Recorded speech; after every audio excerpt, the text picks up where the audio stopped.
पहले की बात है। एक घना हरा भरा जंगल था जहां हर तरह के जानवर मिलजुल कर रहते थे। इस जंगल में एक रहस्यमयी जादुई तालाब था जिसके बारे में कहा जाता था कि जो भी उसका पानी अपने पास ले आएगा वह सबसे बुद्धिमान, शक्तिशाली और सम्मानित जानवर बन जाएगा। लेकिन इस तालाब तक पहुंचना आसान नहीं था। जंगल के राजा सिंहराज, जो एक शक्तिशाली और बुद्धिमान शेर थे, उन्होंने पूरे जंगल में घोषणा कर दी, जो भी इस तालाब का पानी लाकर दिखाएगा उसे जंगल का सबसे बुद्धिमान और सम्मानित जानवर माना जाएगा। यह सुनते ही जंगल में हलचल मच गई। हर जानवर इस चुनौती को स्वीकार करना चाहता था, लेकिन सभी जानते थे कि इस तालाब तक जाने का रास्ता बेहद खतरनाक था। वहां जाने के लिए जंगल के सबसे कठिन रास्तों, तेज बहाव वाली नदियों और आग के घेरे को पार करना पड़ता था। इसके बावजूद 3 बहादुर जानवरों ने इस चुनौती को स्वीकार करने का फैसला किया। 1. बलराम सांड, जंगल का सबसे ताकतवर जानवर। उसकी सींगें इतनी मजबूत थीं कि बड़े बड़े पेड़ भी गिरा सकता था। 2. चतुर लोमड़ी, जंगल की सबसे चालाक और तेज दिमाग वाली लोमड़ी, जो अपनी योजनाओं के लिए जानी जाती थी। 3. मोती नन्हा हाथी, एक छोटा और जिज्ञासु हाथी जिसे सब कमजोर समझते थे, लेकिन वह बहुत धैर्यवान और समझदार था। पहली चुनौती, झाड़ियों का मायाजाल। तीनों जानवर अपनी यात्रा पर निकले और जल्द ही एक घने जंगल में पहुंचे। यह जंगल ऊंची ऊंची कांटेदार झाड़ियों से भरा था जिससे होकर गुजरना बेहद मुश्किल था। बलराम ने अपनी ताकत का इस्तेमाल करते हुए झाड़ियों को सींगों से तोड़ने की कोशिश की, लेकिन जैसे ही उसने झाड़ियों को हटाने की कोशिश की, वे और भी ज्यादा उलझ गई। उसकी नाक और पैर में कांटे चुभ गए, जिससे वह दर्द से कराह उठ। चतुर ने इधर उधर घूमकर एक गुप्त रास्ता खोजने की कोशिश की, लेकिन वह रास्ता एक गहरे दलदल में जाकर खत्म हुआ। अब वह भी फंस चुका था। मोती ने ध्यान से देखा और अपनी सूंड का इस्तेमाल करते हुए धीरे धीरे झाड़ियों को एक तरफ मोड़ना शुरू किए। उसने बिना हड़बड़ी के एक सुरक्षित रास्ता बनाया और धीरे धीरे आगे बढ़ता गए।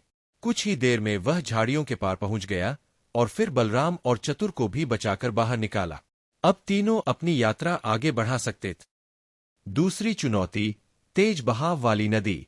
अब वे एक खतरनाक नदी के किनारे आ चुके थे जिसका पानी बेहद तेजी से बह रहा था।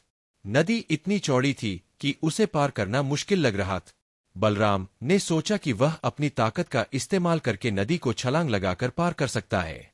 उसने तेजी से दौड़कर छलांग लगाई, लेकिन नदी इतनी चौड़ी थी कि वह बीच में गिर पड़ा। किसी तरह वह तैरकर किनारे लौटा, लेकिन अब वह बहुत थक चुका था।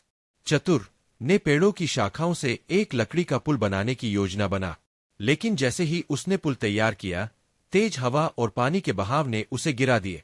मोती ने चारों तरफ देखा और फिर अपनी सूंड से पास के बड़े बड़े पत्थरों को नदी में गिराना शुरू किए।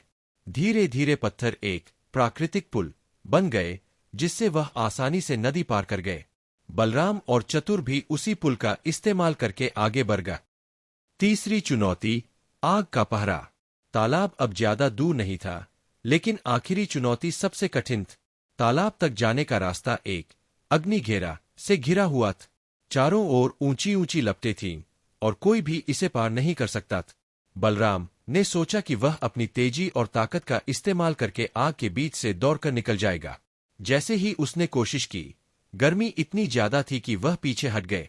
चतुर ने सोचा कि वह किसी और रास्ते से तालाब तक पहुंच सकता है, लेकिन हर तरफ आग ही आग थी और कोई दूसरा रास्ता नहीं था। मोती ने सूंड में नदी का ठंडा पानी भरा और धीरे धीरे आग पर डालने लगा। कुछ ही देर में आग बुझ गई और रास्ता साफ हो गए। फिर वह आराम से तालाब तक पहुंचा और अपनी सूंड में उसका पानी भर लिए। अब वह जीत चुका था। असली विजेता कौन? तीनों जानवर वापस जंगल पहुंचे। बलराम और चतुर दोनों खाली हाथ थे, लेकिन मोती के पास जादुई तालाब का पानी था।